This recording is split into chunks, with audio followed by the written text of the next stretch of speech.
So I'm here with Kate O'Neill, meta marketer, to do an interview for Edison Equation and see what she has to share. Kate, give us a little bit of a kind of a rundown of your entrepreneurial background.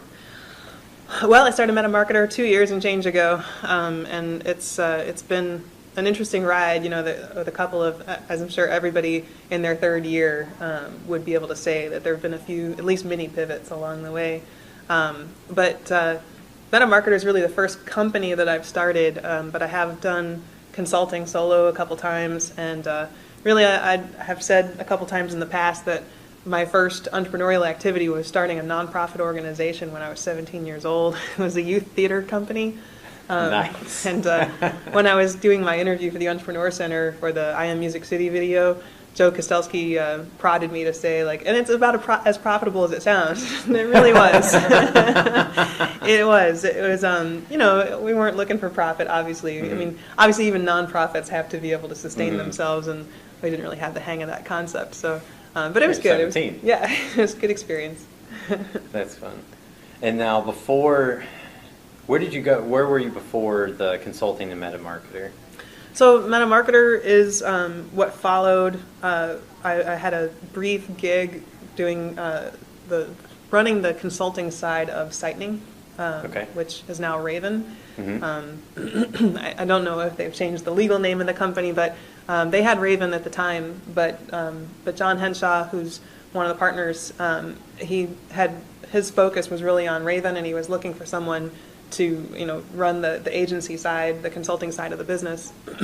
So they brought me in to do that, and that didn't last very long because I think they really figured out that their heart wasn't in the consulting side. It was really in Raven, which is where it belongs. They've done a great job since then.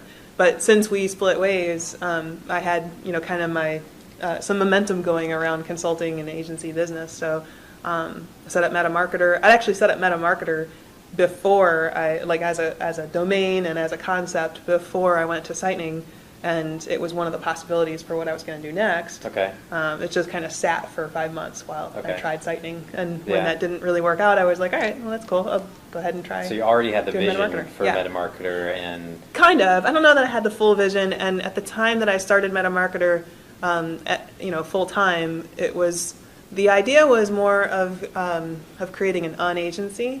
And it was going to be a source, like an aggregate source of a lot of the freelancers around town and around the country. Really, it's become such a phenomenon over the last couple of years that there's so many people who either, for reasons of either being laid off or having a hard time finding enough work or whatever, there's been just this huge spike in freelancing resources.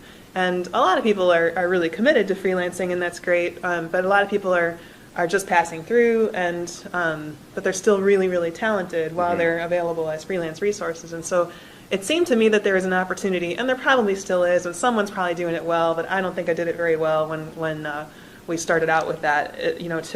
To put organizing resources around freelancers so that you could take on fairly big projects and staff them with exactly the right resources. Because what I found was a challenge and this is why that wasn't exactly the vision that I had when I registered the metamarketer.com domain name.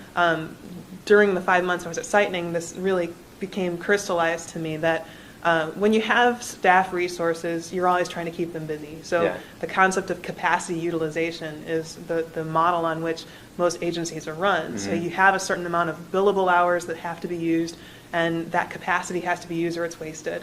And that's your overhead, that's your margins that's getting eaten away, right?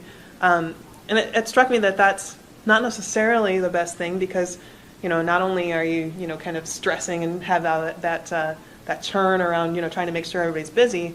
So there's a scheduling issue, and there are all kinds of issues around capacity utilization. But there's also this challenge that you may have work that requires a type of skill that your staff resources don't have. And in some situations I've seen it where staff resources have been assigned to that task even though they don't necessarily have the right skills, when there might be often. Exactly. Where there might be a freelancer, in your neck of the woods who has exactly that right skill. But if you weren't burdened by the need to use that capacity, you would be using the right resource to do the job.